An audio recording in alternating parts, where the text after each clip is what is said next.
grabar. Listo, entonces, bueno, la clase de hoy busca ahondar un poco más en lo que era el siglo XIX. Sé que muchos de ustedes, bueno, ya muchos hicieron las lecciones que les había pedido sobre el siglo XIX, entonces eso ya les ha dado como una base sobre la cual comprender el periodo. Y luego también la segunda lección era más enfocado en artistas que surgen al final, hacia el final del siglo XIX.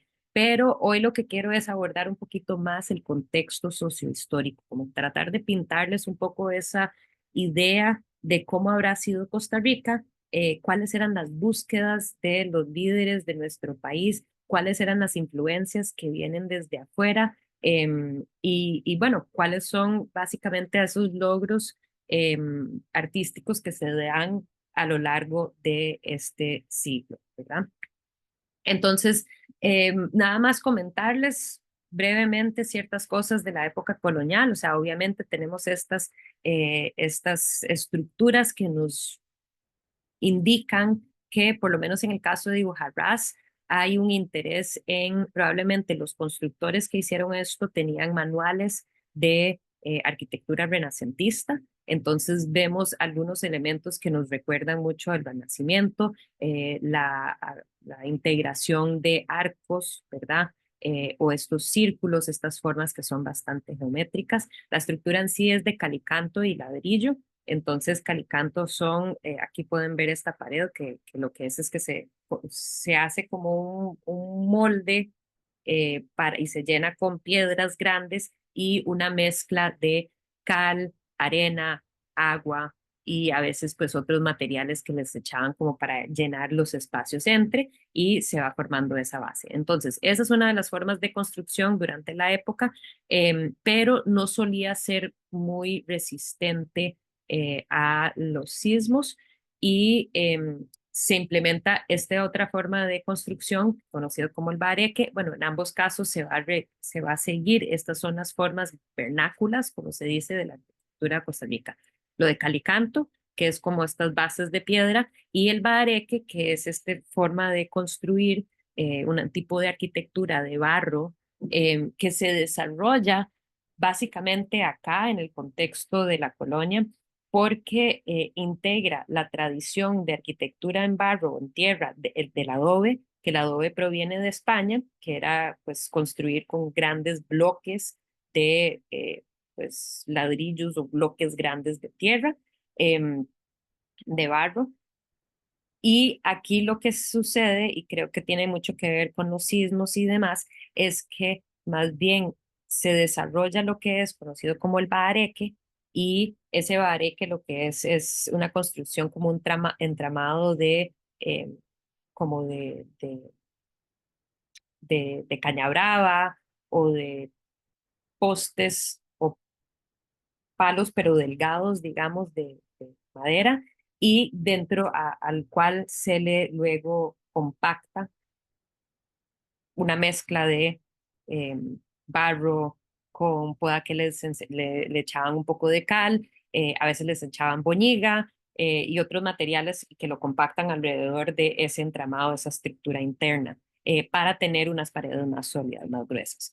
Entonces, así fue la construcción de Orosi. La semana pasada tuve la oportunidad de ir y pues les digo que si quieren ir a tomarse un paseíto bonito un día cerca de San José, pues el Valle de Orosi es un encanto y la iglesia en sí es preciosa, todo lo que se puede ver en el museíto, aquí en este lado hay un museo, pero me contaron una cosa que me pareció súper interesante, que muchas de las tejas todavía de la estructura son las tejas originales y que las tejas en sí no son todas del mismo tamaño, porque al parecer moldeaban se sabe que hubo no sé si se llama es un tejar, pero que se cocinaban ahí en Orosi las tejas, o sea, entonces tenían cómo cocinar hasta 3.000 tejas a la vez y entonces los producían, pero que los producían sobre el muslo de la pierna. Entonces, que hay diferentes tamaños porque de tejas, porque las personas son diferentes, entonces eso me pareció un detalle súper interesante. Sí, Felipe. Profe, es que yo tuve la oportunidad también de ir pero con la U de hecho. para un seminario, creo que fue hace como un año, y estaban mucha reparación y nos estaban hablando sobre eso. Entonces, ¿cómo está esa situación ahorita? Siguen en esas, están recaudando fondos, todavía están buscando lo que se necesita para precisamente poder hacer una restauración, quieren hacer restauración. Ahorita están con un trabajo de la electricidad, el sistema eléctrico y eso. Entonces hay cosas como infraestructurales que están viendo ahora y también quieren hacer restauración de las obras que están en el museo. Pero lo que me decía el señor era que estamos hablando de un presupuesto entre 1 o 2 millones de dólares y que están ahí en esas recaudando fondos. Ellos reciben fondos de la no sé cuál diócesis, pero están en esas, están recaudando y creo que lo están logrando para poder ejecutar esas reparaciones, por dicha, ¿verdad? Sí, Carlos. Que también es interesante visitar la parte del cementerio que está como al lado, Ajá, sería izquierdo de la es imagen. de la Hay imagen, de unas este lado. tumbas como interesantes, Ujú. como que son muy viejas también y tienen un carácter ahí medio místico también. Es muy chido. Sí, muy chiva. Pero sí es lindísimo, verdaderamente vale la pena echarse la paseadita. Em, ok, ahora lo que quería comentarles es que esta arquitectura vernácula que se desarrolla en Costa Rica, pues continúa en el siglo XIX. Entonces no me acuerdo si habíamos visto esta imagen o no, pero muchas veces se habla del templo en Nicoya, o sea, la iglesia en Nicoya como una iglesia colonial. No es una iglesia colonial porque esta construcción data 1840. Ya no somos colonia, pero definitivamente es en el estilo colonial, ¿verdad? Y eso es lo importante señalar, como aún durante el siglo XIX vamos a seguir con un estilo colonial y que en este caso algo que es interesante es la integración de varios elementos así como eclécticos, mixtos, que nos hacen o nos dan a entender que están mirando a otros lugares. Estas curvas, por ejemplo, esos de lo más barroco que podríamos decir que tenemos en Costa Rica. O sea, no es, o esta integración de este arco que no es necesariamente pues un arco de medio punto, ¿verdad? Entonces tiene estos elementos decorativos que le pusieron en la fachada, eso es como lo más barroco, lo más decorativo que vamos a llegar a tener, pero nuevamente hay que tener presente que em, no es necesariamente época colonial. También interesante ver cómo le integran estas pilastras, que uno se puede preguntar que si eso tiene algo que ver con lo que les voy a comentar ahorita sobre el neoclasicismo en Costa Rica. Pero sí, bueno, el sitio en sí es definitivamente colonial, ¿verdad? Hay que tener presente que esta parroquia fue la primera fundada en lo que es Costa Rica, la parroquia ahí en Nicoya, ¿verdad? Entonces eso fue 1544, súper temprano en la época colonial. Y luego aquí les puse unas fechas, Chomes, por ejemplo, 1556 y Cartago no hasta 1563, entonces casi 20 años después. Pero a fin de cuentas, el punto es que ese estilo colonial, en términos también de su manera de construcción, así como lo es la ermita en Liberia, que todavía aquí pueden ver una foto antigua donde tenía este campanario arriba que después lo quitaron, no sabemos no sé exactamente por qué, pero bueno, así se ve en la actualidad. Y también es un encanto. Es chiquitita la ermita, pero es un encanto lo que hay adentro y que nuevamente es estilo colonial, ¿verdad? No es colonial, pero es el estilo colonial y lo importante es tener presente que durante el siglo XIX todavía estamos como con ese estilo en ciertas partes, todavía es parte de, pues, de la de la manera en que se construye y la tela visual de nuestros espacios. Pero ¿qué sucede? En Costa Rica, en el resto de Latinoamérica, en Estados Unidos, aquí pueden ver el ejemplo de Monticello, que es la casa de Thomas Jefferson, que él mismo se la diseñó. Eso es en Estados Unidos, en Virginia, ¿verdad? Pero es un perfecto ejemplo de lo neoclásico. Eh, que básicamente el estilo neoclásico que da pie en Latinoamérica el siglo, o sea, se empieza a dar en Europa a finales del siglo XVIII y empieza a llegar hacia las Américas en finales del siglo XVIII, definitivamente el siglo XIX, que mira hacia atrás, mira hacia ese pasado grecorromano, con esta intención de como, pues era el estilo predominante en Europa en el momento, pero la intención era contrarrestar lo, digamos, frívolo que había llegado a ser la arquitectura barroca y rococó, y entonces el neoclásico era un poco más un reflejo de esa búsqueda del uso de la razón, la racionalidad, que era la ilustración del siglo XVIII, ¿verdad? Entonces es un estilo arquitectónico que refleja esos ideales de la ilustración y que básicamente llega a las Américas, ¿verdad? Y nosotros pues podemos empezar a ver reflejo aquí cuáles son, ¿quién me puede decir algunos de los elementos como neoclásicos que se ven en este edificio?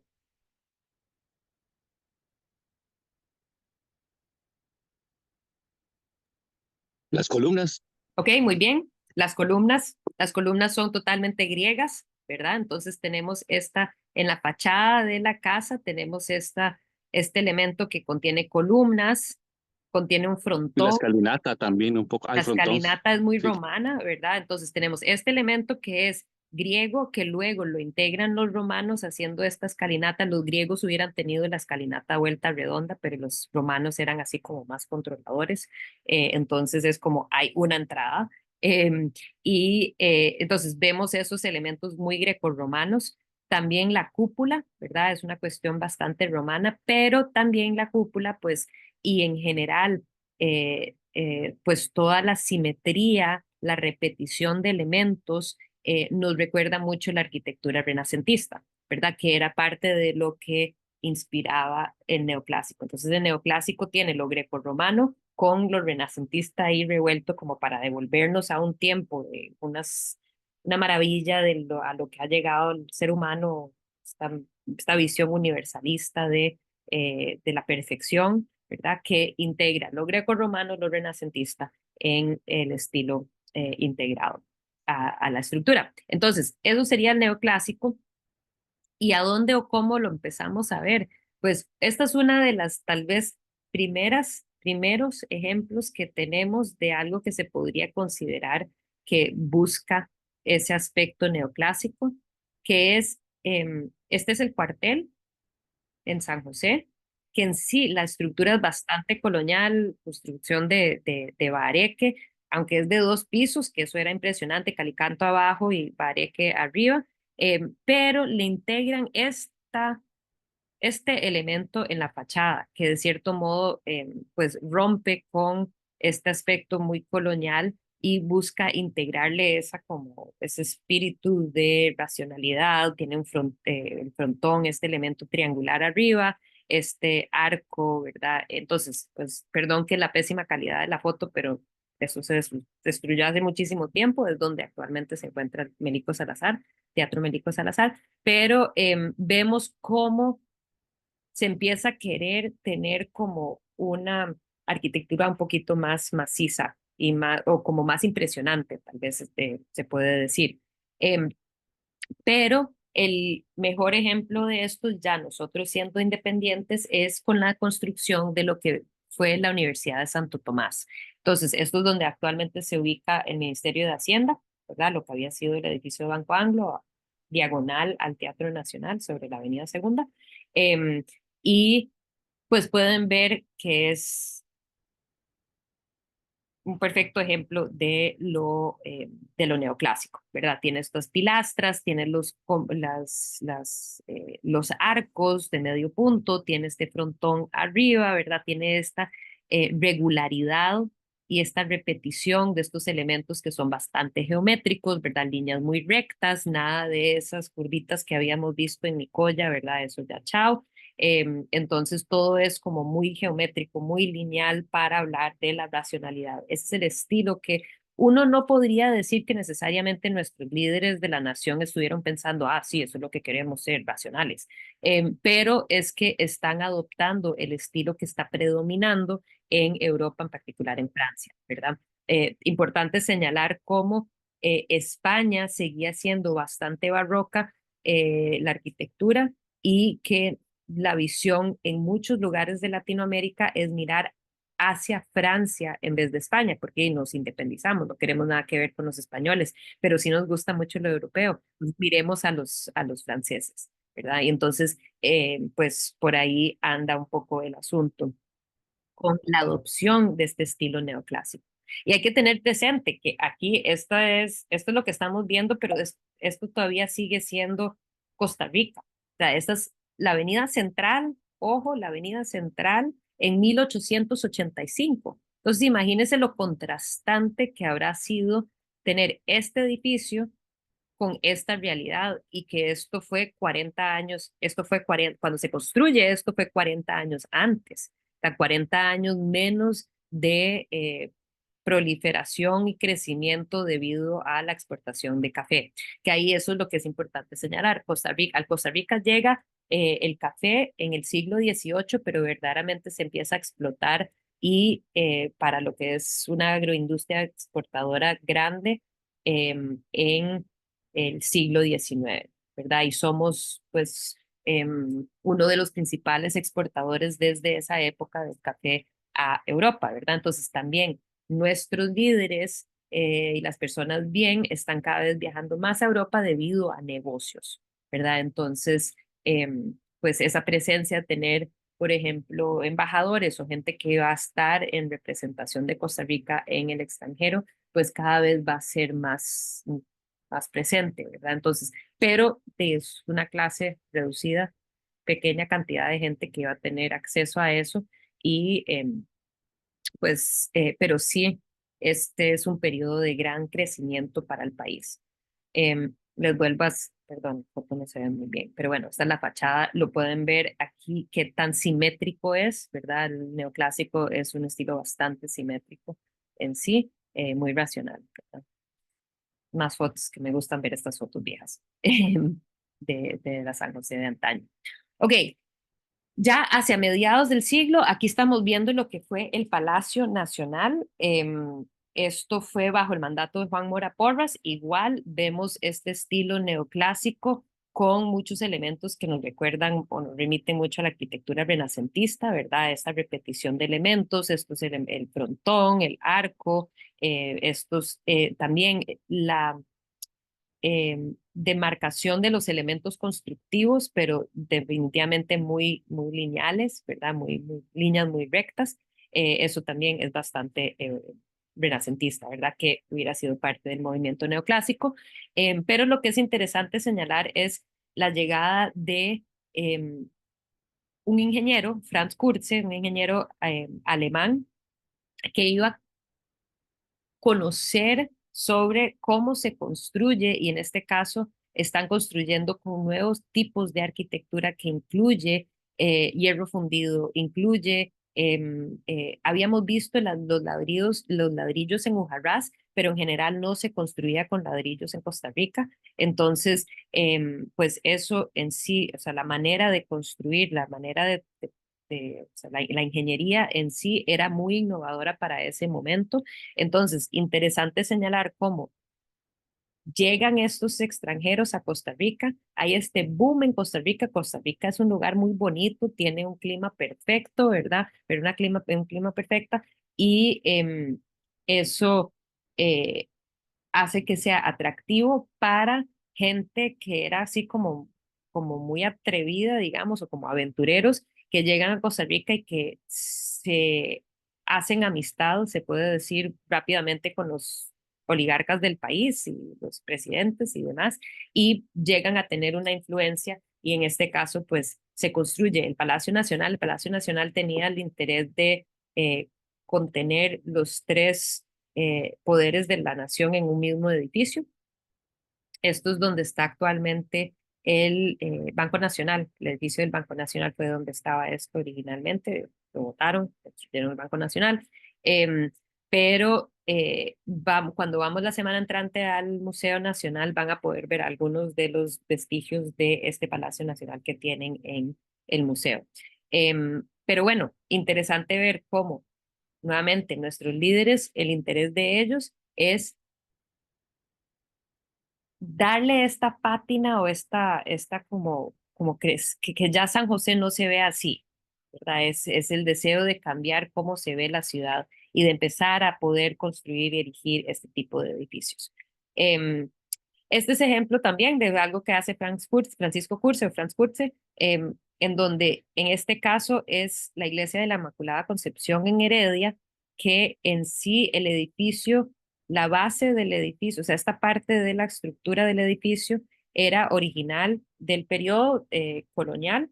Perdón que no le esté, bueno, ahí tienen las fechas originales, 1797, cuando se construye en sí, pero había sufrido bastante por terremotos. Entonces, en 1851, ese mismo periodo, llega Curche, ¿verdad? Entonces Curche viene y dice, ok, yo voy a restaurar el edificio, voy a darle todo lo que se requiere para la estructura y le diseña esta nueva fachada con esta torre al lado y que podemos ver que pues en sí es bastante neocolonial, neoclásico, perdón. Entonces, igual, esos elementos muy simétricos, el uso de tres entradas, los arcos de medio punto, estas pilastras acá, el frontón, ¿verdad? Todos esos aspectos como reflejan ese estilo del momento.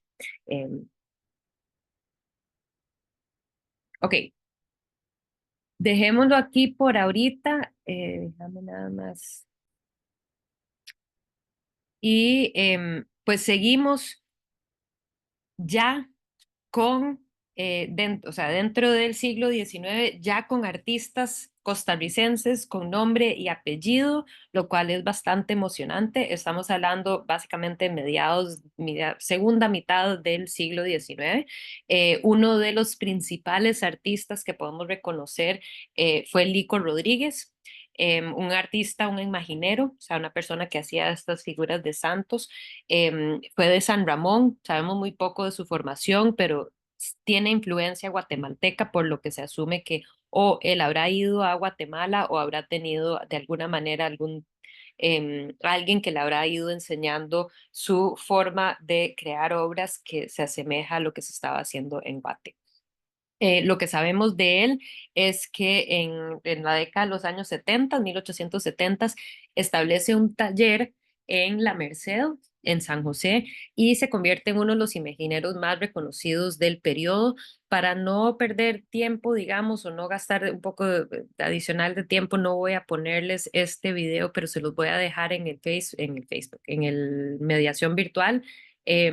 Para conocer un poquito más o ver más de sus obras que son verdaderamente una maravilla. Muchas veces cuando estamos ante obras que son como de objetos religiosos, tal vez no le damos tanta atención o decimos, bueno, tiene esa función espiritual, religiosa y como que y tal vez no los percibimos o no los vemos tanto como obras de arte en sí, pero hay que pensar nuevamente que qué importante es tener ya la posibilidad o sea, uno, tener un artista que se ha podido formar para crear objetos de devoción. Al inicio eran este tipo de objetos principalmente, como que se sabe que al inicio de su carrera hacía mucho de estas pequeñas escenas devocionales, nacimientos, ¿verdad? Estas escenas de natividad, que eran para, pues, uso de devoción personal en las casas, ¿verdad? Pero eventualmente él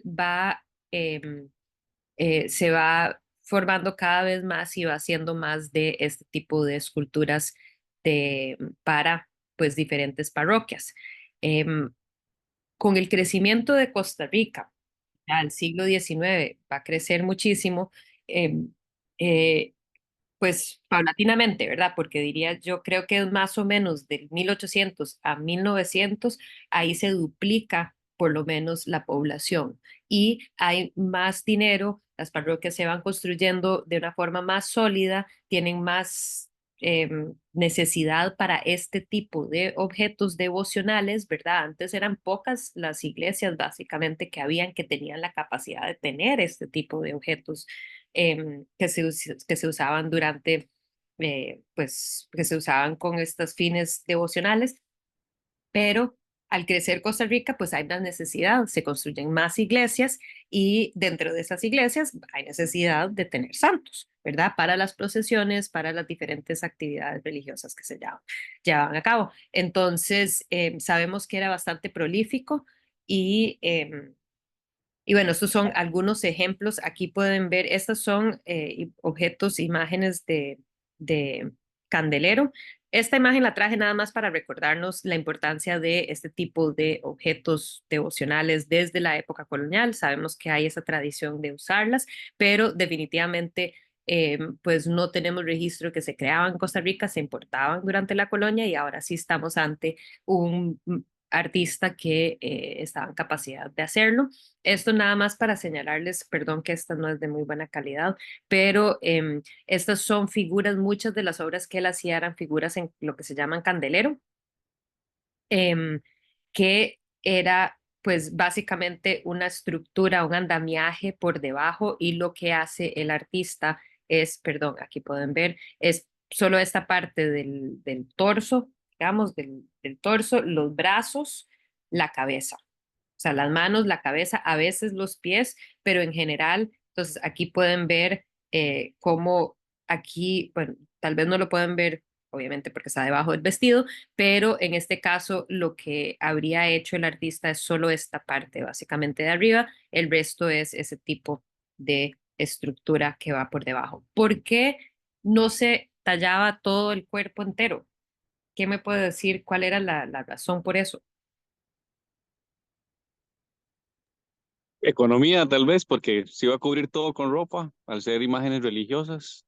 Ok, entonces se economizan ese material, ese trabajo. Y hay otra razón que es también sumamente importante y diría yo que la principal. ¿Quién sabe cómo se usan estos objetos? Ah, para procesiones. Exacto. Entonces no pesa tanto. No estamos hablando de un bloque de madera entero tallado porque estos son objetos hechos de madera y entonces se construye con unas tablillas y ya, ¿verdad? Entonces no pesa tanto para a la hora de tener que cargar estos objetos durante las procesiones. Y pues ellas, como dijiste, Carlos, las están vistiendo y continuamente les están haciendo nueva vestimenta, ¿verdad? Muchas veces las mismas cofradías o sea, la gente de la comunidad son los que periódicamente van a dotarle con una nueva vestimenta, tal vez con una corona, ¿verdad? Tal vez esas coronas cada vez les incrustan más joyas y esas son maneras en que la misma comunidad pues participa de este cuidar de la imagen.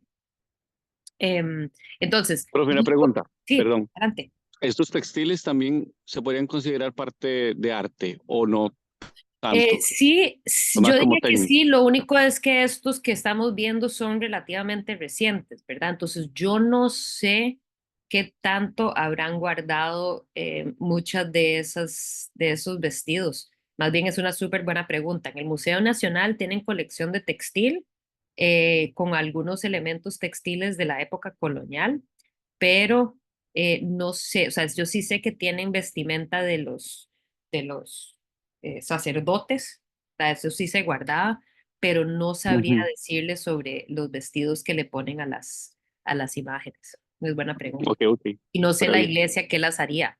Después de que le cambian el vestido, eh, qué harían con esos vestidos anteriores? Porque esta es una preciosura. O sea, el nivel de Ujú, detalle, que ujú. uno pensaría que los que fueron, tal vez los de ahora se mandan a traer, ¿verdad? Pero probablemente los de antes, pues se hacían a mano, ¿verdad? Entonces también habrán tenido su valor. Y creo que como patrimonio sí se podría considerar elemento patrimonial definitivamente, solo que no sé si lo estamos guardando o no. Em,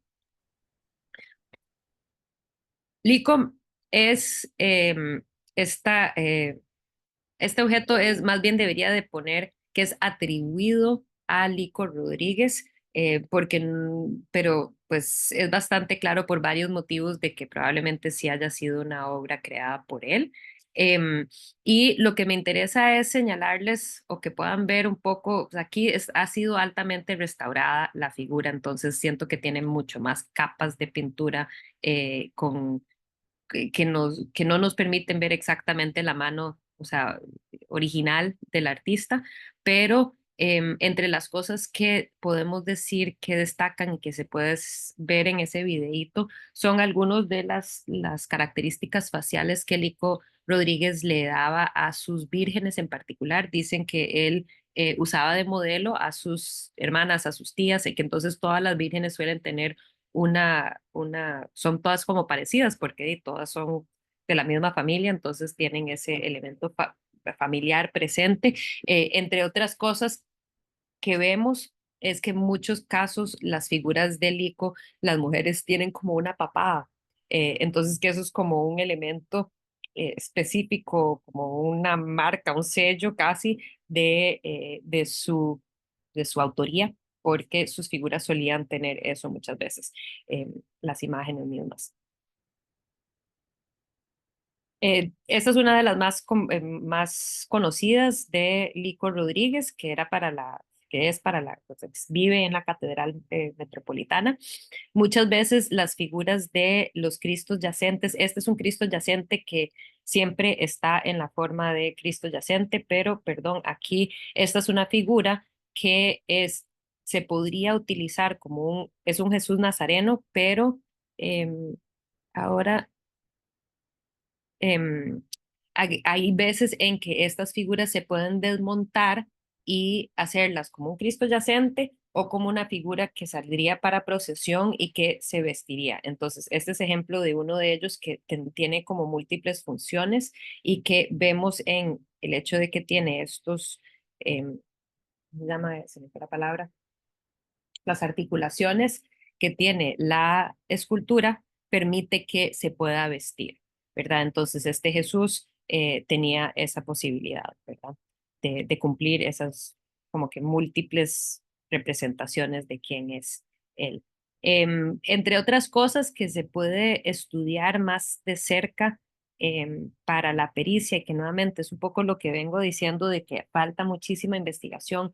Muchas de estas obras no están que están en las diferentes, o sea, chorreadas por el país, en diferentes iglesias, no han sido catalogadas. Entonces, no siempre sabemos cuánta cantidad de obra habrá hecho Don Lico, pero entre los lugares donde uno puede estar observando es en, como les decía, características de las caras y características de las manos, ¿verdad? Entonces, en las manos, por eso quise enseñar esta foto, para que ustedes se den una idea de cómo lo hacen los especialistas, porque estas obras no iban necesariamente firmadas, no necesariamente tenemos registros de compras, o sea, el comprobante de la factura de compra de este objeto. Entonces, ¿por dónde, por qué lados es que uno puede observar? Pues es viendo este tipo de detalles entre escultura y escultura para poder atribuirle esculturas a cierto maestro u otro.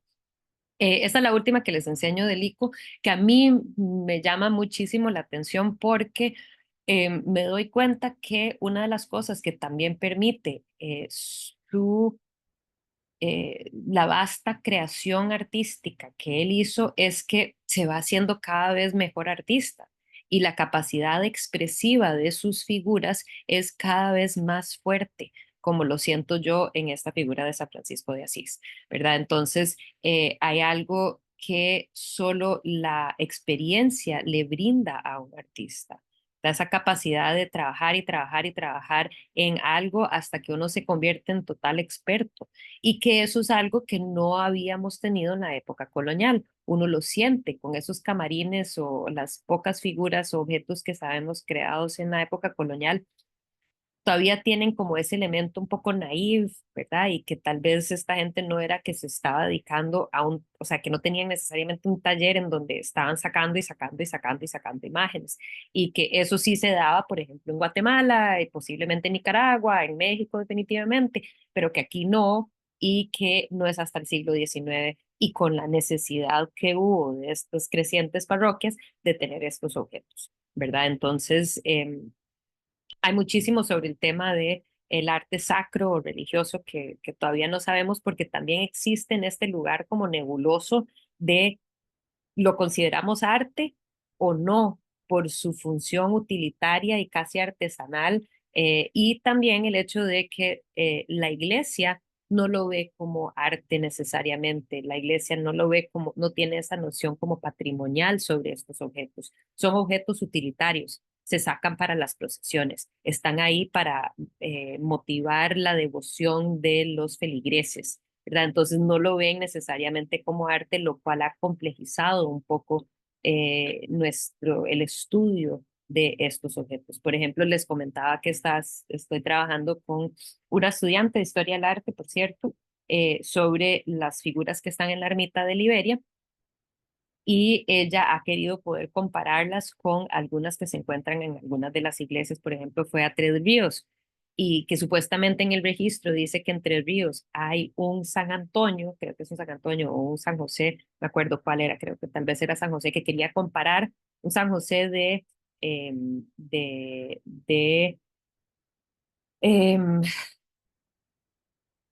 ay, se me acaba de ir el nombre, de Zúñiga, el papá de Paco Zúñiga, ¿qué? Se me fue el nombre, el primer nombre, Manuel Zúñiga. Entonces quería comparar ese Manuel Zúñiga que está en la ermita, que es de un San José y Niño, con un Manuel Zúñiga, San José y Niño, en Tres Ríos. Se va para la iglesia Tres Ríos, ahí se busca el párroco, el sacerdote que está a cargo, y dice: yo no sé, es que eso está en bodega, y sí, eso se saca cuando se necesita. Y entonces no pudo ver el objeto porque no lo tienen necesariamente custodiado como si fuera un objeto de estudio patrimonial o de arte.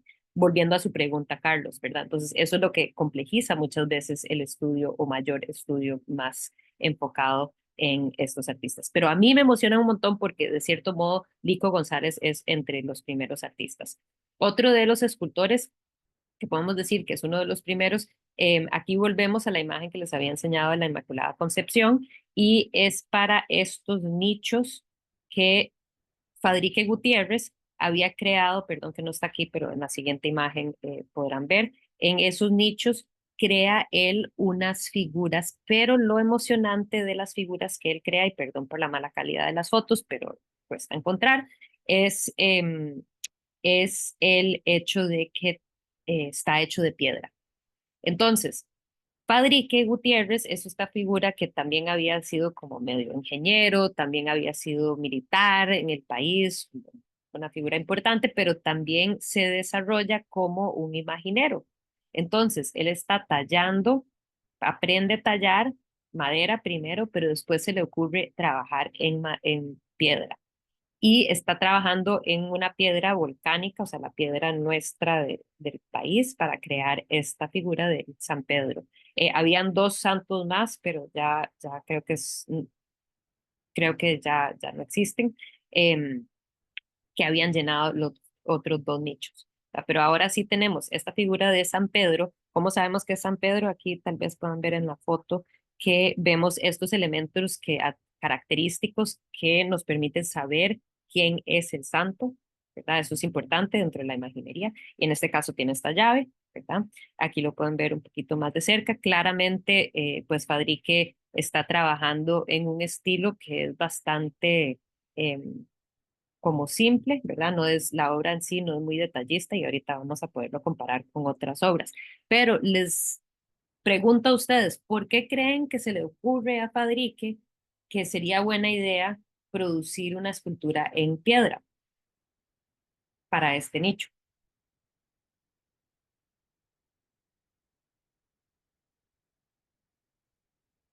¿Por qué creen que se le ocurrió que eso sería bueno?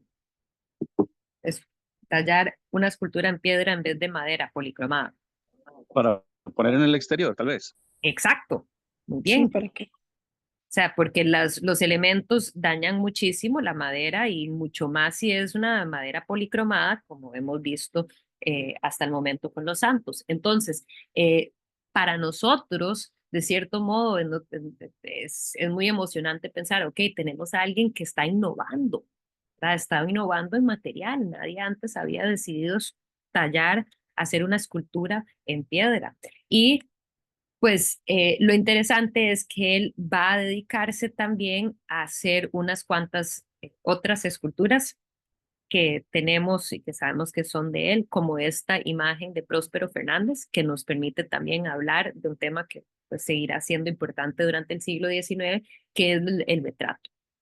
Como les había dicho en el repaso al inicio, retratos no eran una costumbre en Costa Rica. Somos una población además que no solía ser orgullosa, no solía querer ser ostentosa, pero llegando al periodo de lo que serían los liberales, que ahorita lo vamos a ver un poquito más a fondo, hay este deseo de empezar a establecer rostros de las figuras importantes de la nación. Entonces, Próspero Fernández había llegado a ser presidente del país. Eventualmente, en el momento que se le hace era una figura, este busto era una figura militar importante. Y pues aquí pueden ver un poquito más de cerca la textura. Vamos a poder ver esta obra en el Museo Nacional cuando vamos la semana entrante, porque está exhibida por dicha. Y algo que les remite algo, les recuerda algo el material de esta escultura. Les viene a la mente algo que hemos visto en la clase anterior, anteriores. Como lo precolombino, tal vez. Exacto, muy bien, gracias, Jorge.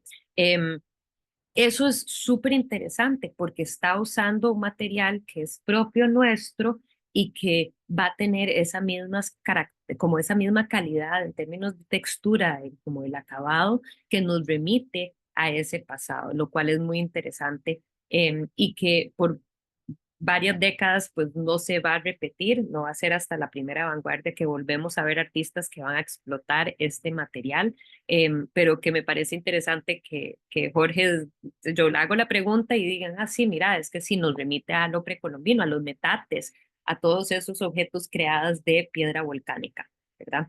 Entonces, aquí importante es ver cómo también estamos transitando entre el arte religioso y de aquí ya pasamos a lo que se conoce como el arte laico.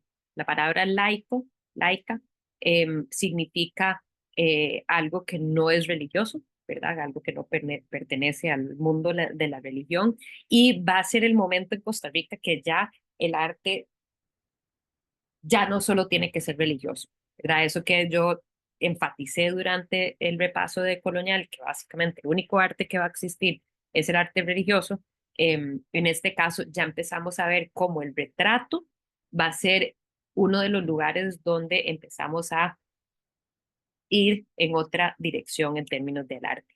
Y también Fadrique, pues es súper atrevido y se dedica a hacer un par de esculturas para una fuente en Heredia también, era un espacio público, entonces siendo un espacio público, el interés en el uso de piedra, ¿verdad? Para que resistiera, pero que aquí era alarmante la temática, o sea, era algo así, pero súper, mega, triple, uber, escandaloso tener una mujer desnuda, semidesnuda, está medio tapadita así en el frente.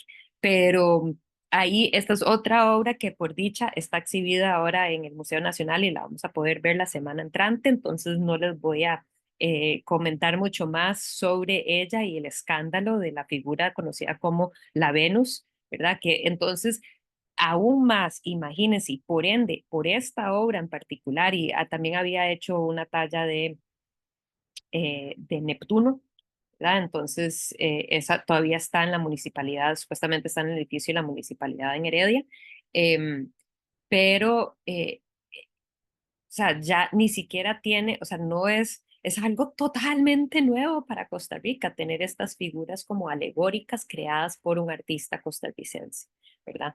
Entonces, eso también es súper emocionante y por ende muchas veces se le considera a Fadrique Gutiérrez uno de los primeros artistas costarricenses por ser tan innovador y quebrar tanto con las normas del pasado.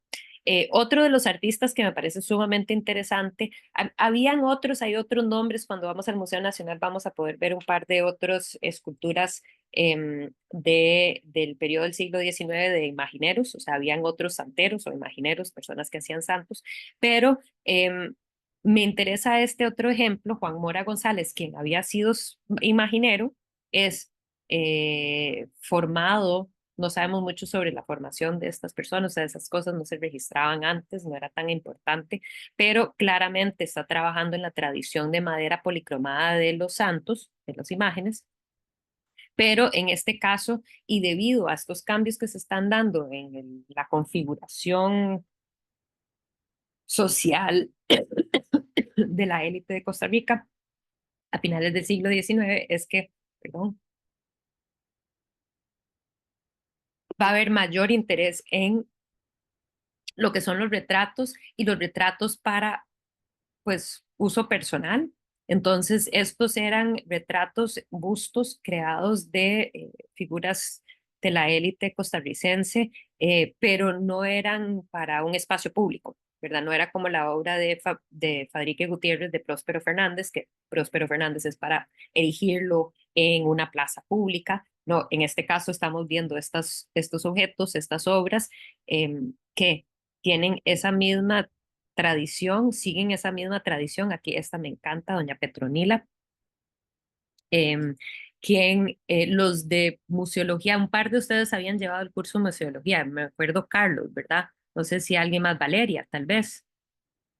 ¿Se acuerdan que fuimos al acopio del Museo Nacional y ahí estaba doña Petronila? Muy emocionante, a mí me encanta esta mujer, esta figura. Me imagino que habrá sido, digamos, una matriarca importante que desearon que, pues, recordarla para siempre con este gusto de ella, pero además lo chiva es cómo el artista ha integrado elementos que son de la propia imaginería, como por ejemplo los ojos de vidrio cuando uno ve ojos de pasta de vidrio en estos santos, si ahora de ahora en adelante van como turistas, ingresan, es que yo no soy, o sea, ni siquiera soy cristiana, o sea, no soy, pero me encanta ir a iglesias precisamente porque son como museos. O sea, hay un montón de obras y uno se queda viendo estos santos con estos ojos de pasta de vidrio y parecen súper vivos, como que la persona te está viendo. em, y bueno, en este caso igual doña Petronila tiene ese efecto, como se siente muy viva ella, además que al ser madera, en vez del ser piedra, es emite o emana un poquito más calor que si fuera de piedra, ¿verdad? Entonces se siente bastante viva. Además que la ha integrado pelo verdadero en las pestañas, le ha puesto aretes, le ha puesto botones reales. Entonces me parece una total maravilla, doña Petronila, que siento bueno, también estamos ante ya artistas que están innovando, están haciendo cosas nuevas en nuestro país. En comparación con Fadrique, y en este mismo momento, eh, va de la mano un poco de esto que hablaba anteriormente del neoclasicismo, esta fascinación con lo francés, ¿verdad? Con el arte europeo y pues la llegada de otros artistas europeos a Costa Rica. Vamos a empezar a ver una influencia mucho más fuerte en lo que es el arte laico de artistas académicamente entrenados europeos que vienen a Costa Rica, como es el caso de Francisco Durini, un artista italiano que yo creo que llega pues a Latinoamérica en general. Él con su familia tienen no solo son artistas y él mismo un escultor, sino que también importaban muchas esculturas y obras de arte de Europa, por lo que algunas veces es difícil saber qué habrá sido creado por Durini y qué simplemente importado por Durini, pero este podemos asumir que sí, porque pues tiene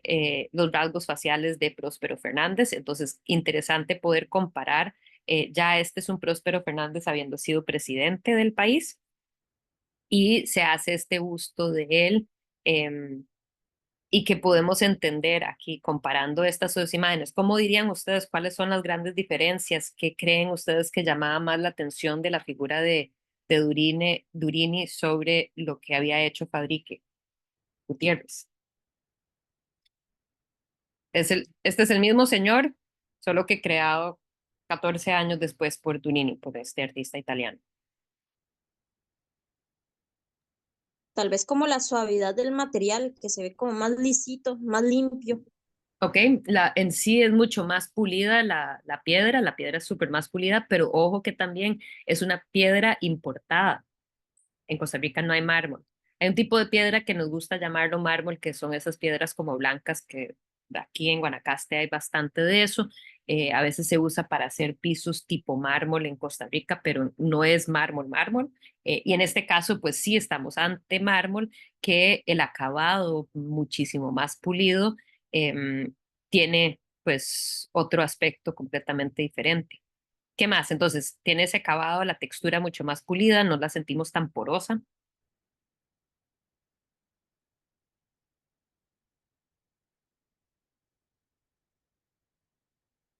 Más detallada. Exacto. Espérense un segundito. Es muchísimo más detallada, ¿verdad? Entonces ese interés en el detalle lo vemos aquí presente, ¿verdad? Y que va a llamar la atención en ese periodo entre esa década, de las últimas décadas del siglo XIX, va a haber esta atracción a este tipo de esculturas. Estas son también se supone que son de Francisco Durini, pero a veces uno se pregunta si él simplemente las importó. Estas están actualmente en el Hospital San Juan de Dios y vemos cómo, pues nuevamente, la élite les va a gustar este tipo de arte y vamos a ver cómo eso sigue adelante. Em, Aquí quería entrar un poco en el tema de artistas extranjeros, entonces ya lo abordamos con Francisco Durini. Aquí esto lo voy a pasar rápidamente, me gustan estas ilustraciones, por eso las incluyo y no me gusta quitarlas, sacarlas porque pues me llama mucho la atención, pero las voy a pasar rápido. José Ramón Páez había sido un artista, ilustrador venezolano que había acompañado a un autor, periodista, se podría decir, inglés por Costa Rica y que publicaron en Harper's News Monthly Magazine todo un segmento sobre Costa Rica. Y entonces el texto iba acompañado por estas imágenes que estaban en esta revista y que me gusta mucho porque nuevamente aquellos que estuvieron conmigo en Intro 2 tal vez se acordarán de la importancia de el artista extranjero que viene a Costa Rica y que ve el país con otros ojos. ¿Verdad? Y entonces, cómo eso va a ser importante para generar una propia conciencia sobre nuestro propio país. Entonces, bueno, voy a pasar rápidamente estas imágenes. Baile dado por el presidente Mora en el Palacio Nacional, ese edificio que habíamos visto antes. Ojo la elegancia, ¿verdad? Este es la calle del presidente en San José, este es el hogar del presidente, entonces también de a veces como que pensar lo humildes que éramos en Costa Rica. Este es retreta frente a Casa Presidencial. Nosotros siempre hemos sido muy buenos para la fiesta en Costa Rica. De eso se quejaban los obispos que llegaban a visitar, que éramos muy fiesteros. Y bueno, esta imagen también habla de cómo frente a la casa del presidente va a haber una fiesta.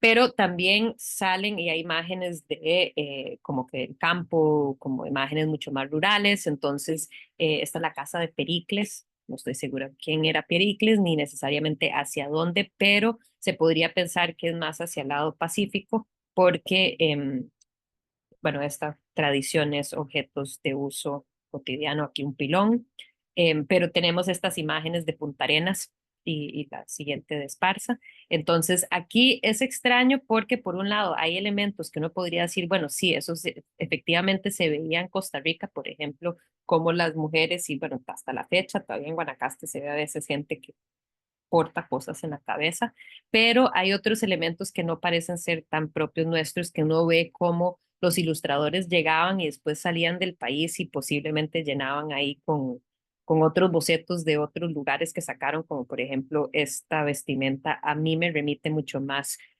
a una vestimenta andina y no tanto y estos sombreros, no tanto como una cuestión muy local.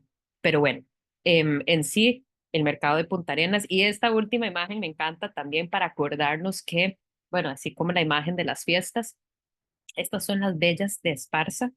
¿Alguien puede ver que alguien nota algo sobre estas bellas de Esparza? ¿Alguna noción de quiénes podrán haber sido? ¿Qué podrían haber representado? ¿Quiénes son? ¿Qué son? ¿Qué están haciendo?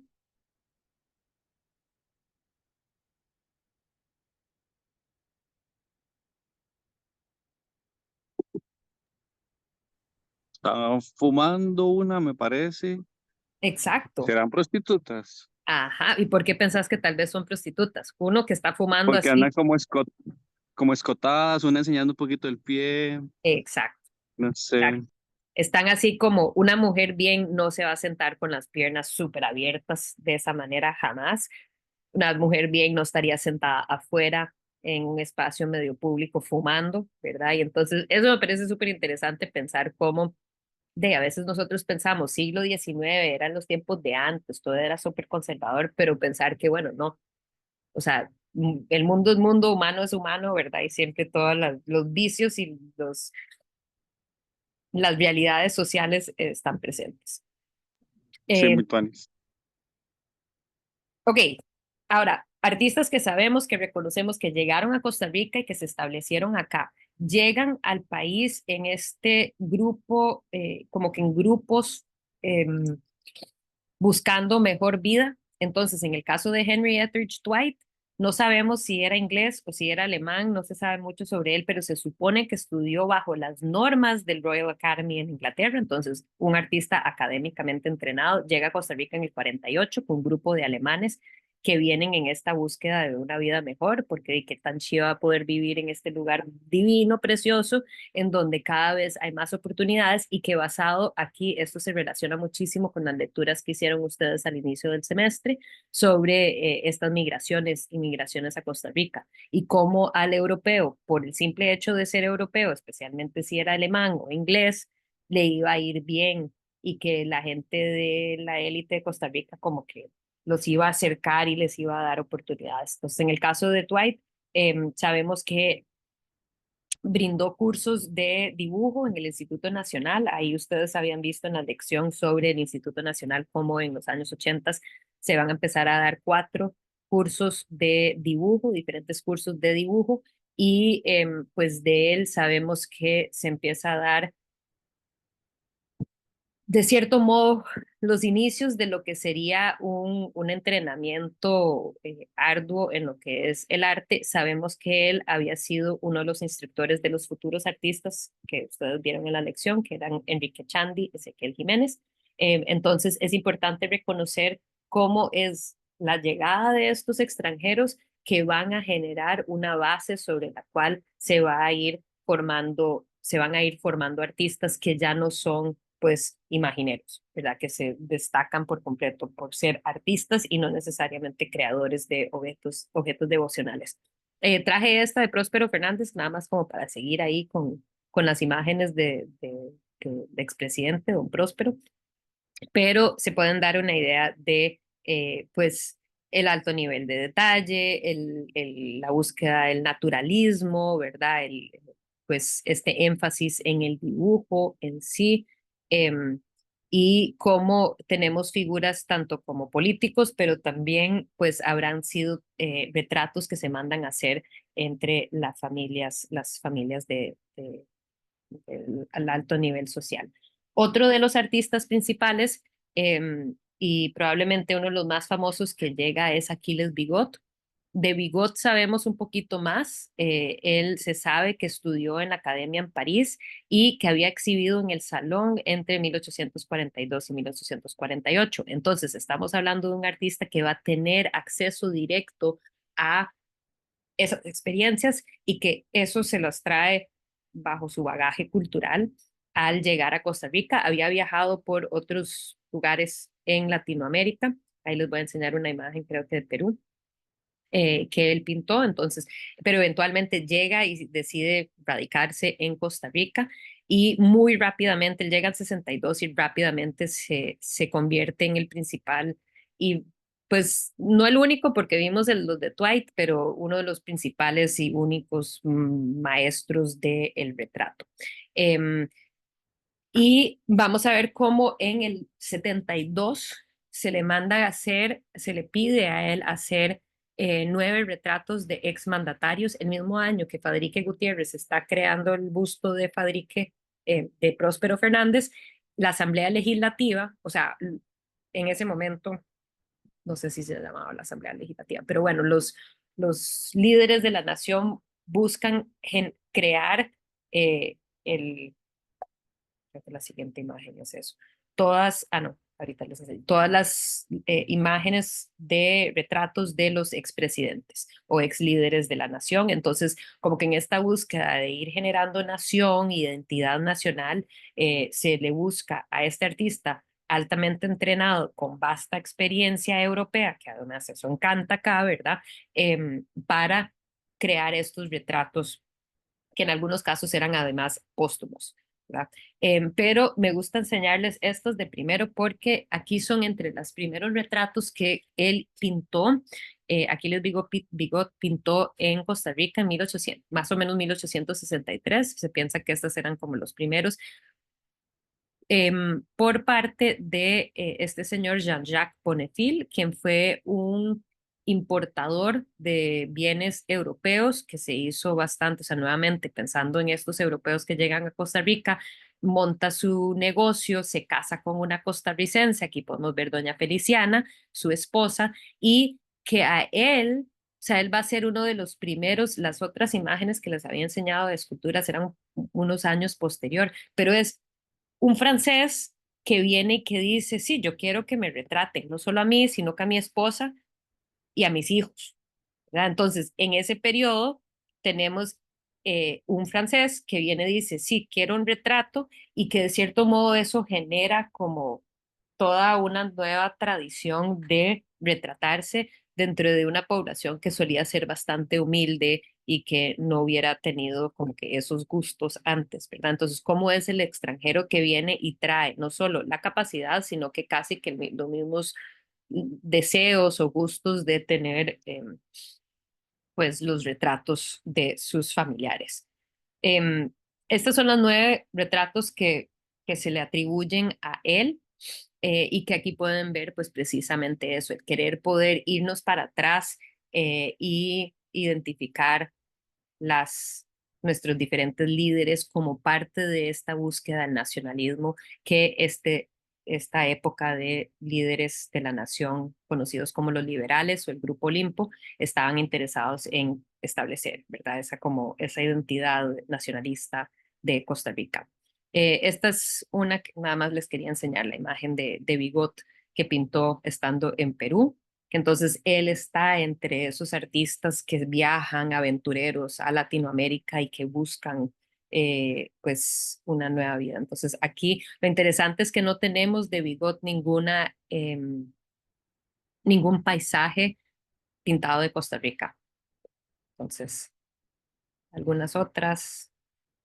La verdad es que podemos ver el alto nivel de detalle que logra el artista y la capacidad de realismo, o sea, o naturalismo más bien, pero de cierto modo hasta que también les dota con una vida, ¿verdad? Uno siente que hay una persona ahí atrás. Entonces, em, pues un artista de bastante capacidad, perdón. ¿Qué sucede?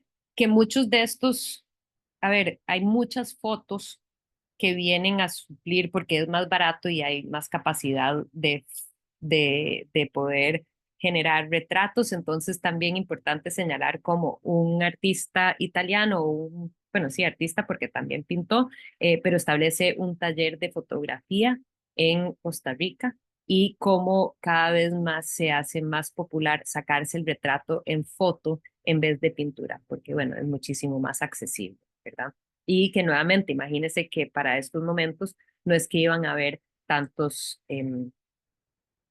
pintores capaces para pintar retratos. Entonces, es en este momento también que tenemos esos retratos pintados por Aquiles Bigot, pero también tenemos estudios de fotografía que los primeros de ellos, este siendo uno de los primeros, el de Lorenzo Fortino, que vienen a establecer pues esa tradición de popularizar la foto y los retratos fotográficos.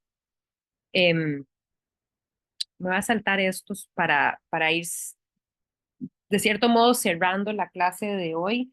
Todavía tengo como unos 20 minutos más, pero me gustaría abordar un poco más este espíritu nacionalista que viene con el Grupo Olimpo. Aquí podemos ver el retrato de Tomás Guardia, quien había sido básicamente dictador presidente dictador entre el 70 y el 82.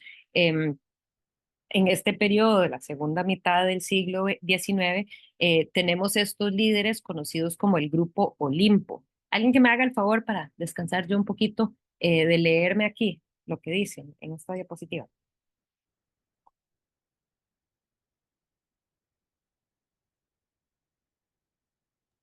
Yo, profe. Gracias, Luisa. Un impulso hacia la movilización ocurrió en la segunda mitad del siglo XIX, durante la dictadura de Tomás Guardia en 1870-1882 y sucesores Próspero Fernández 1882 y 1985 y Bernardo Soto 1885-1889, conocidos como el Grupo Olimpo. Los liberales, aunque fueron duros a veces para suprimir los intentos de golpe de Estado, acogieron con benemérito las reformas que alterarían para siempre el curso de la nación. Los ferrocarriles, utilizados principalmente para la industria, pero también para la nueva costumbre entre los ricos del turismo nacional, mejores medios de comunicación, una nueva constitución que se mantendría vigente durante casi 80 años, la abolición de la pena de muerte, la incorporación del sistema métrico, la aprobación de nuevos códigos civiles y penales y aumento en el servicio civil y puestos de policía. La creación de registros de nacimiento, matrimonios y defunciones, aumento considerable de escuelas y colegios. Gracias. Entonces, este es un periodo sumamente importante en nuestra historia, ¿verdad? En donde vamos convirtiéndonos, o sea, nos vamos alejando cada vez más de un Estado eh, dirigido por la Iglesia.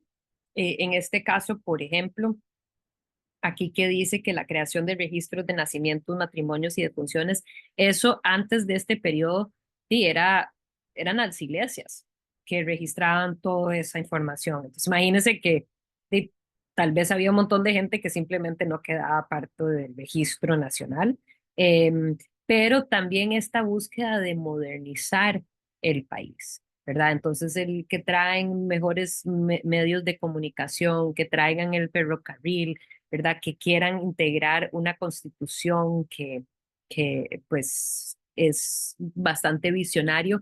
En este caso no están solos, digamos, a nivel latinoamericano.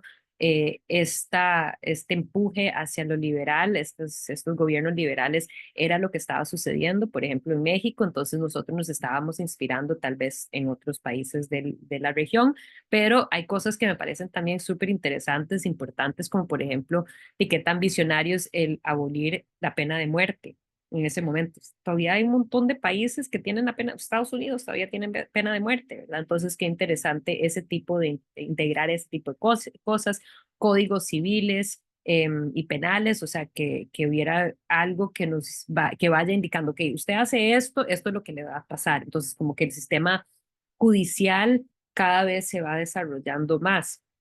Ahora, en Costa Rica, en particular, ahí que habíamos visto al inicio de la clase, en la Universidad Santo Tomás se trabajaba, uno de los principales profesiones que se daba era el derecho, ¿verdad? Entonces siempre ha sido sumamente importante como que un Estado de Derecho en nuestro país.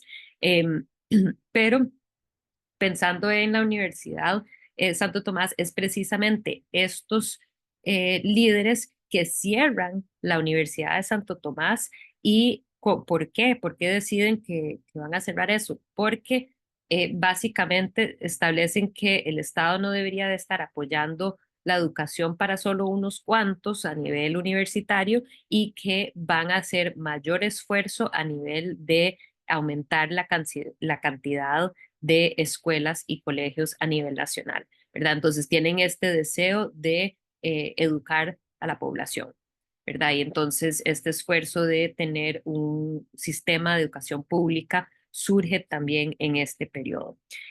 Para nosotros, lo que a mí me interesa resaltar de este periodo es también este empuje hacia lo nacionalista, ¿verdad? Y entonces, pues, por ejemplo, el Archivo Nacional se establece en 1871 bajo Tomás Guardia. La Biblioteca Nacional se funda en 1888 bajo Bernardo Soto. En este caso, pues lo abren al público en 1890. Aquí lo que están viendo es la imagen de la antigua Biblioteca Nacional, demolida en 1970, actualmente un parqueo. Desafortunadamente no tenemos este edificio que fue nuestra herencia patrimonial arquitectónica y que la destruyen para hacer un parqueo, terrible, pero es en 1887, perdón que no aparece acá en la diapositiva, pero bueno, lo veremos un poco más la semana entrante. En 1887 se abre, se funda el Museo Nacional. Entonces, Archivo Nacional, Biblioteca Nacional, Museo Nacional, eso en la década de los 80s. Aquí pueden ver una foto más, bueno, no tan reciente, pero son de los 70s o antes de los 70s, pero del edificio.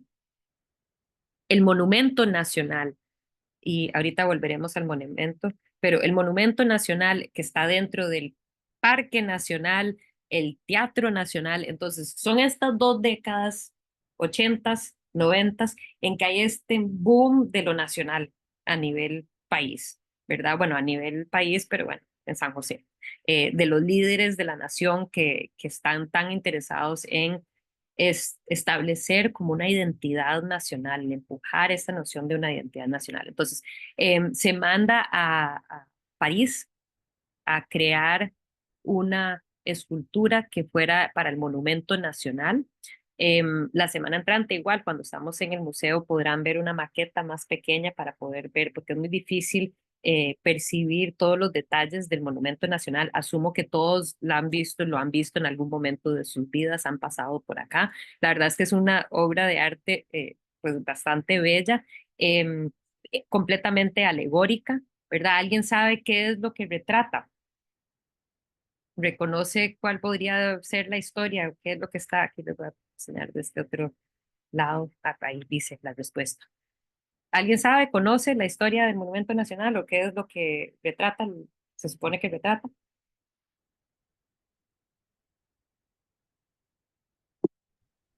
La derrota de William Walker, me parece. Ajá, correcto. Gracias, Carlos. Precisamente es eso. Aquí pueden ver que va huyendo William Walker, o el filibustero que va huyendo, ¿verdad? De este otro lado, detrás de él son 5 figuras alegóricas de mujeres. Ellas 5 representan los 5 países de Centroamérica, quienes habían sido, digamos, retados o que William Walker quiso entrar y apoderarse de Centroamérica. Entonces ahí está la que lidera esa batalla es Costa Rica. Aquí podemos ver más específicamente la más grande, es que nuevamente las fotos como cuesta que puedan ver bien, pero la más grande es, y se puede ver tal vez un poquito, pero esta la más grande, lleva una gorra frigia, que es la gorra de los franceses de la Revolución Francesa que habla de la libertad. Entonces, ella lleva un gorro frigio, ¿verdad? Ella va sosteniendo a Nicaragua, que tiene una espada rota. Que nuevamente es difícil verlo, pero cuando vemos la maqueta lo podrán ver mejor. ¿Por qué por qué Costa Rica está soportando, apoyando a Nicaragua con esa espada rota? Porque Nicaragua ya había sido dominado por William Walker y William Walker se había declarado presidente o dictador de Nicaragua, entonces ya Nicaragua estaba bajo los filibusteros, el control de los filibusteros, entonces Costa Rica, a cierto modo, es el que pues apoya y saca a Nicaragua de esa situación. Y luego están estas otras figuras, las 3 más figuras alegóricas, quienes son Guatemala, que lleva el hacha, una hacha, El Salvador con una espada y Honduras con arco y flechas. Y bueno, William Walker es este que va huyendo y aquí se ve la figura de un soldado muerto que representa que pues se ha ganado, ¿verdad? Entonces, aquí pueden ver una foto de cuando se inaugura el monumento en 1895, el 15 de septiembre, celebrando la independencia, se inaugura este monumento y lo interesante es que fue creado en París por un artista que no tenía ningún conocimiento con Costa Rica ni necesariamente la historia de Costa Rica y que básicamente se podría decir que se inspira en la imagen de la Marianne, o sea, esas imágenes alegóricas de la libertad de la Revolución Francesa para crear estas imágenes de estas 5 mujeres que luchan en contra de ese enemigo. Pero nuevamente, ¿qué es lo interesante? Es cómo se establece esa narrativa como nuestra verdadera batalla de la libertad, sino independencia, ¿verdad? Porque nosotros no tenemos necesariamente un Simón Bolívar o estas otras figuras que fueron importantes o claves para nuestra independencia. Nuestra independencia, de cierto modo, no es por decir que nos fue dada así simple y sencillamente, sí hubo procesos en los cuales Costa Rica participó para gestionar esa independencia, eso lo sabemos, pero no se luchó, ¿verdad? No hubo guerra, no hubo batalla. Entonces, como los líderes de la nación, unos 40, no, 30 años después, 1856, cuando 40 años después, los líderes de la nación dicen, ok, necesitamos generar estas historias para generar esa sensación nacionalista, ¿verdad? Y dentro de eso está la figura del héroe nacional Juan Santamaría. Y lo digo entrecomillado, no porque no haya sido una persona de gran valor en nuestra historia, es porque sí, ok, hay gente que cuestiona si existió o no. Sí sabemos que Juan Santamaría existió, hay registros de su nacimiento, hay registros también de cómo el Estado le pagaba una pensión posterior a la muerte de Juan Santamaría a la mamá. Eso se puede ver en el Museo Juan Santamaría en Alajuela, entonces sabemos que existió.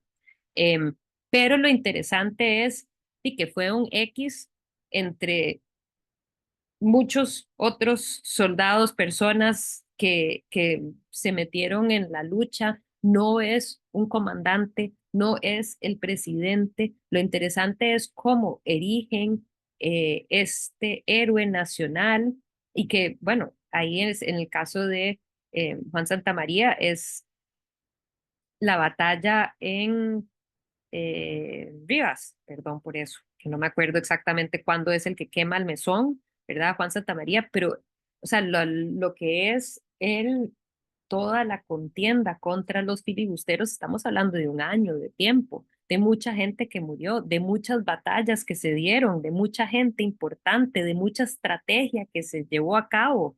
¿Y por qué es que deciden así escoger a esta figura entre todas las figuras para crear un héroe nacional? Bueno, es de cierto modo una fabricación. ¿Por qué creen ustedes que agarran un Juan Santamaría y no estamos ante, pues, la figura de uno de los generales importantes? ¿Qué creen ustedes que pudo haber sido la motivación del crear este héroe nacional en la figura de Juan Santamaría, que además era mulato?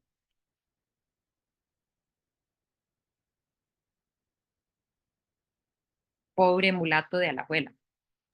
Crear un personaje que represente más al pueblo, que no sea como un personaje de las élites, sino que sea alguien cualquiera. Exacto. O sea, eso es clave, o sea, para que todos, a ver, ¿cuál es la línea dentro del himno nacional que dice que cuando alguno pretenda marchar, verás a tu pueblo valiente y viril, ¿verdad? O sea, es el pueblo que tiene que salir a luchar y que fue básicamente el pueblo que salió a luchar. Entonces, ¿cómo es necesario de generar un héroe que es del pueblo, ¿verdad? Pero nuevamente creado por un artista francés que nunca había venido a Costa Rica, que no tiene ni ninguna idea de Costa Rica, que se hace más bien esta solicitud por medio del embajador en Francia, que le pida a un artista que nos crea esta obra que interesantemente fue fundida por Antoine Duren, que es el mismo fundador, o sea, el mismo que trabaja la fundición de Rodin. Entonces, estamos hablando de, o sea, los principales lugares creadores artísticos de ese periodo que nos están creando esos monumentos, estos contados monumentos que sienten la necesidad del Estado de generar. Última cosa que les voy a comentar por hoy para poderles dejar ir es, pues dentro de todo esto nacional está también el Teatro Nacional. Y el Teatro Nacional sigue siendo una de las instituciones claves fundamentales para la cultura de Costa Rica. Aquí me estoy dando cuenta que es una foto muy vieja porque todavía está esta cuenta que actualmente ya la quitaron, ya no hay esa cuenta ahí enfrente del Teatro Nacional, pero me parece muy importante señalar cómo, bueno, la semana en la lección abordamos sobre la academia, la Academia de Artes, de Bellas Artes, que se abre precisamente en este momento, igual 1897, el Teatro Nacional es 1897 cuando se inaugura, y cómo en esa década de los 90 hay un interés por las artes y por la cultura también y que son visionarios nuestros líderes también sobre la necesidad de tener espacios para la cultura. ¿Cuál era la intención? Pues en esos tiempos, como en la actualidad, los artistas, por ejemplo, cantantes de ópera, o habían obras y artistas que viajaban por las Américas, que hacían tour, así como cualquier artista, concierto que hace tour o llega Coldplay a Costa Rica y, o sea, igual, y que no había dónde tener un espacio para que ellos pudieran hacer pues, escenificaciones, sea cual sea que fuera la obra que viene a Costa Rica. Entonces, el interés de crear un lugar para que eso se dé. Claro, definitivamente está también esta noción de querer embellecer una ciudad, ¿verdad? Entonces va de la mano con esto que hemos estado viendo, la construcción del Palacio Nacional, la construcción de la Universidad de Santo Tomás. En este caso, el estilo del Teatro Nacional ya no es necesariamente neoclásico, sino que se considera como Beaux-Arts o Beaux-Arts, Bellas Artes en francés, que es también conocido como el estilo ecléctico, que era lo que estaba de moda en ese momento en Francia, en París. O sea, París inaugura solo unos años antes el edificio que se conoce como la Ópera de París, y o sea, el Teatro Nacional es como una versión mini de la Ópera de París. Entonces estábamos pues anuentes de lo que estaba pasando en ese momento, y se logra venir a construir los diputados aprueban y se construye a partir de un impuesto que se le pone al café, y pues entonces por ende es que se dice que pues y efectivamente nos pertenece a todos los costarricenses porque por medio de los impuestos es que se construyó este edificio.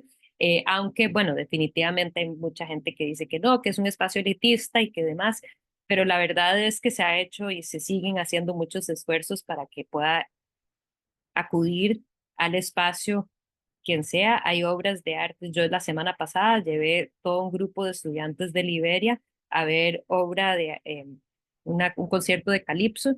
Las entradas costaban 2.500 colones cada uno por ser estudiantes, pero los boletos normales de teatro a mediodía, que son obras que se dan los miércoles a mediodía, cuestan 4.000 colones, lo cual no es caro. Y en sí también comprar boletos a diferentes conciertos o actividades en el teatro no es tremendamente caro comparado con, por ejemplo, un boleto para ir a ver Coldplay. Y se hace mucha producción. Desafortunadamente estamos en una época de política cultural que no reconoce la importancia de la cultura, por lo que no se ha podido producir la misma cantidad que se ha hecho en el pasado en el teatro, muy triste. Pero bueno, sigue estando ahí, se está restaurando. La parte de los que estuvieron conmigo en museografía se acordarán que fuimos a esta parte de arriba que se conoce como el foyer, que está en restauración, todavía se está llevando a cabo esa restauración. El Teatro Nacional es uno de los únicos. El Teatro Nacional y el Museo Nacional son los únicos que tienen su propio departamento de restauración, conservación y restauración. Entonces se está continuamente restaurando este edificio. Pero en sí, volviendo al tema de cómo nos fascina lo europeo en este momento, todo lo que hay adentro, todas las obras de arte, menos una, ahorita les enseño, fueron creadas por artistas europeos, muchos de ellos ni siquiera habían llegado a Costa Rica, y todos los elementos del interior fueron gestionados por la empresa de Francisco Durini. Entonces, hay muchas esculturas que se le atribuyen a Durini, pero que yo no sé si él las habrá verdaderamente tallado o simplemente el hecho que él las trajo y fue escultor se le atribuye. Pero eso incluye también los elementos. Esta es otra escultura, Pietro Capurro, un artista italiano que nunca vino a Costa Rica. Es una representación alegórica de la tragedia en el teatro, pero también me interesa señalarles este tipo de detalles que fueron creados en estuco, que tiene todo el interior, está cubierto todo el interior del Teatro Nacional, con estos elementos que se asume que fueron creados acá, pero los moldes o las bases del diseño fueron traídos de afuera y simplemente pues ya elaborados acá en Costa Rica. Pero no tenemos registro específico. Sí sabemos que duraron 6 años en construcción y que mucho se elaboró acá de lo que se pudo hacer acá. Pero por otro lado, o sea, casi todo lo que hay dentro del teatro en sí fue traído de Europa, incluido las sillas, las butacas, todo ese tipo de cosas. Incluido también las pinturas en el cielo, los diferentes cielos dentro del Teatro Nacional. Hay un montón. Espero que visiten algún momento el Teatro Nacional si no han visitado antes. Todo lo que se ve, las pinturas que se ven pintados en los techos, en el cielo raso de los diferentes espacios del teatro, fueron pintados en Europa sobre lienzo y montado al cielo raso, ¿verdad? Entonces, igual esta que está en el segundo vestíbulo del teatro, uno ve hacia arriba y esta es la imagen. ¿Alguien reconoce esta imagen? ¿A dónde aparecía? ¿Por qué es famosa esta imagen? En unos billetes que habían antes, pero no me acuerdo de cuánto era el billete. Ajá, exacto, el billete de 5. El billete de 5 tiene esta imagen que se conoce como la alegoría al café y al banano, que también hay que pensar qué interesante que esta es una de las, igual, Aleardo Villa, un artista milanese, o sea, italiano de Milano, pinta esta obra nunca habiendo estado en Costa Rica, no conoce lo más mínimo de Costa Rica, así que tal vez se habrá leído algo, ¿verdad? Porque pues claramente está inspirado en nuestras dos principales agroexportaciones del momento. ¿Qué notan? ¿Qué ven? ¿Cuáles detalles pueden señalar de aquello que nos representa? ¿Qué les llama la atención? La exportación tal vez del banano y parece como café también. ¿Ok? Entonces, ¿a dónde vemos el banano y a dónde vemos el café? Aquí en el centro y a la derecha del café. Ok, entonces vemos ese señor como alguien que además parece ser como de una tez mucho más oscura, entonces posiblemente afrodescendiente, que sabemos que hubo gente traída desde el Caribe para trabajar en los bananeros, primero el ferrocarril y después trabajaron en las bananeras, que está llevando el racimo de bananos, y a mano derecha estamos viendo a las mujeres que están recolectando café en sus canastos. Pero, y después, ¿qué hay de esto? ¿Cómo sabes que estamos hablando de exportación? Que tiene la imagen que nos habla de exportación. Porque bueno, para mí parece como que lo van a montar a los barcos que están allá atrás. ¿Y cómo sabemos hacia dónde se dirigen esos barcos? Tiene una bandera de Francia, me parece, Hay y de diferentes Estados banderas. Unidos. Ajá, exacto. Tienen Francia, esta es Italia y este es Estados Unidos y bueno, la bandera de Costa Rica. Entonces, habla de esa exportación. Vemos que los sacos dicen café de Costa Rica, que eran los sacos que se usaban para exportar. Las personas que están aquí están vestidos en diferentes estilos, entonces hay el que está vestido más como un inglés y estos otros que son como más estilo como francés. Y entonces ahí también es interesante ver esa supuesta multiculturalidad, pero que no es basado en observación directa, sino que pues eso que le habrán dicho al artista. Hay cosas que la gente critica de esta imagen. Ustedes encuentran cosas que les parece que está como raro, que no va. Profe, yo iba a preguntar, que me parece un poco, bueno, se me surgió la duda en el momento, era que si las mujeres realmente recogían el café en la época o no. Tal vez habían mujeres que recolectaban café, pero definitivamente no tan blancas y pochotonas y felices y sonrientes. Em, Ajá.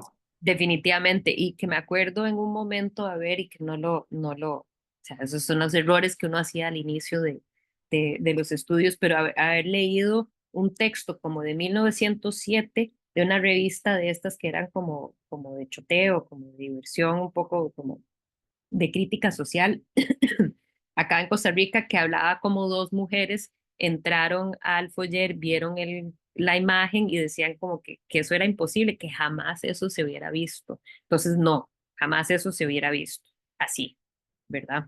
Además, esta chiquita machita que parece ser como súper alemana, todos son como muy blancas y bueno, definitivamente eso, ¿no? Pueda que hubieron mujeres que sí recolectaban, pero por la misma pobreza o que era como de una empresita familiar, ¿verdad? La que vendían a pues las personas que luego exportaban el café. Profe, ¿Algo esa más? lámpara ahí en medio de la nada, ¿Perdón? esa lámpara como de luz ¿Ok? en Que medio está de la ahí como- gente. Bueno, eso también es interesante porque uno puede considerar si es una forma de hacer referencia y que hubo mucho orgullo de que Costa Rica tenía pues electricidad. Creo que eso, no me acuerdo ahorita cuándo llega la electricidad a Costa Rica. Se dice, hay un mito que dice que fuimos el tercer país del mundo. No, no fuimos el tercer país del mundo, fuimos el tercer país de Latinoamérica en tener electricidad, pero sí había como mucho orgullo en eso, entonces tal vez esa lámpara hace referencia a eso, pero bueno, de todos modos es como que de cierto modo es como una representación de la infraestructura que se suponía que pues gozábamos gracias a la modernización de los liberales. Entre otras cosas que se le critica, bueno, sabemos que el café no se puede Profe, crecer a la costa. Sí, adelante. perdón, una pregunta, porque Sí. usted dice que es un mito lo de las que fuimos la tercera ciudad más iluminada, porque mi pregunta es hoy porque digamos, en ingeniería sí nos enseñan eso, Sí, y tal vez me parece aparentemente interesante. sí, aparentemente, o sea, se dice que fuimos la tercera ciudad en el mundo, pero resulta que no es en el mundo y que más bien es en Latinoamérica. No tengo los datos específicos, pero sí eh, habían países anteriores. Lo que sí es, y hace poco estuve leyendo sobre el tema, pero ahorita no me acuerdo a dónde, em, de que sí con tal vez entre los primeros con energías renovables, porque desde un principio se trabajaba con hidroeléctrico. Entonces, eso por ahí, pero supuestamente, no me acuerdo ahorita, creo que habrá sido Santiago, creo que es Chile y Brasil que tuvieron electricidad antes de nosotros, pero habría que buscar ahí la información específica, perdón que no se la puedo dar. Pero sí nos gusta decir que fuimos entre los primeros del mundo, aunque supuestamente no es así. Em, pero bueno, de igual modo, considerando lo pobres y pequeños que éramos, que fuéramos los terceros en Latinoamérica, considerando todo y todo, no es tan mal, ¿verdad? Es súper avanzado. Em, Ok, entre otras críticas que se le hicieron y que uno puede decir, bueno, pero es que estas mujeres están en la costa y por ende tal vez es que se le tituló posteriormente alegoría porque la gente venía y decía, pero café no se puede sembrar en la pura playa, jamás. Em, y también no sé cuántos de ustedes conocen cómo es un racimo de bananos o de plátanos, pero no es así. Es el racimo, más bien los dedos. En este caso, imagínense que está como lo que conecta el tallo, que conecta el palo. Los bananos, los dedos del banano van hacia arriba, no hacia abajo. Entonces, en este caso, los están mirando del lado equivocado. Entonces, nuevamente, como el artista no estaba ante material para observar y crear esta imagen. Sin embargo, sigue siendo una imagen sumamente importante y que sí habla de precisamente aquello que dio un salto en el progreso, se podría decir, de nuestro país, que fueron estas dos agroindustrias, ¿verdad? Primero el café y luego el banano. La última obra que les quería enseñar antes de dejarlos ir es esta. Ustedes ya abordaron Juan Ramón Bonilla en la lección de la semana pasada, pero esta es una obra que también está en el Teatro Nacional y es la única obra de toda la obra de arte que se encuentra que fue creado por un artista costarricense. Esto creado por el artista cuando estaba en Europa, traído desde allá para acá.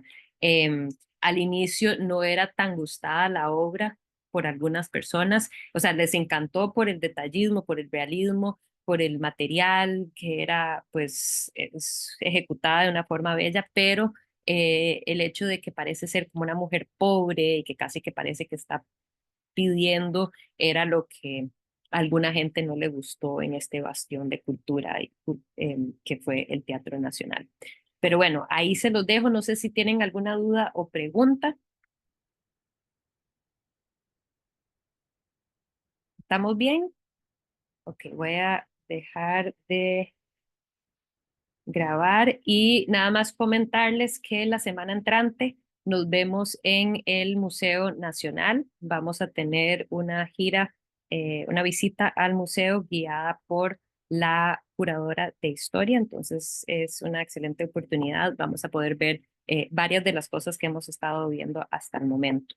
Entonces yo ahí les voy a confirmar la hora porque le pedí a ella que me definiera a qué hora quisiera. Entonces, cuando ella me responde, si es a las 8:30 o las 9, yo les aviso, pero contemplen que va a ser a las 8:30 y cualquier cosa ya la semana